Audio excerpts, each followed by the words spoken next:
first question is about how do we make sense of the patterns across nations and across time periods.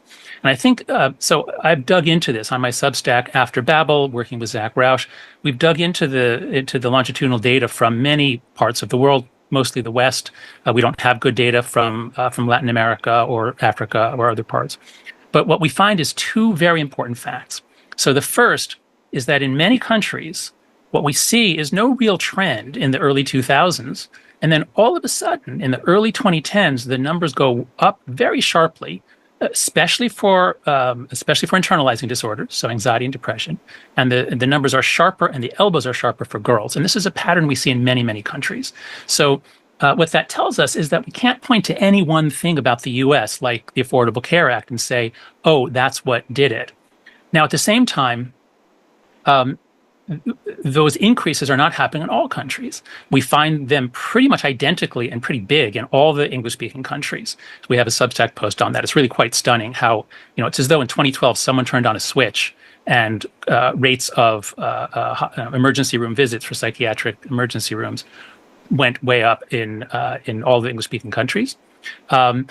We find it in Scandinavia, not on all measures, but in general on the trends. And we find it in one survey of all of Europe, but we don't see it in Eastern Europe. Eastern Europe, the numbers are actually down. And in East Asia, we're not seeing sharp spikes either.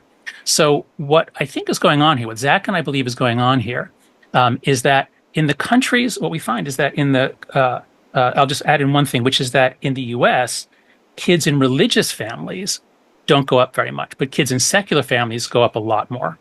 And so the way we interpret all of this is that freedom is generally a good thing. And the Anglo countries, the Scandinavian countries, kids had a lot of freedom. We have very free society, sort of the tightness, looseness dimension from Michel Gelfand.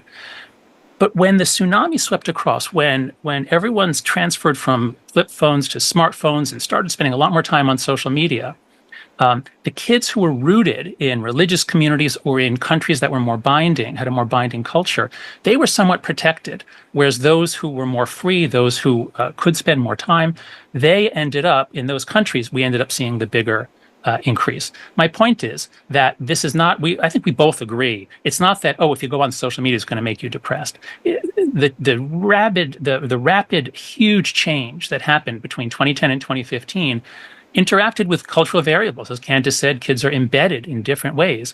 And those who were embedded in real world communities of adults were more protected than those who were not so deeply embedded. That's what I think that tells us. And I'll just end by saying this fits exactly what Emil Durkheim found about suicide 120 years ago, that it's in the freest societies when people are not bound in, that's where you get the higher suicide rates.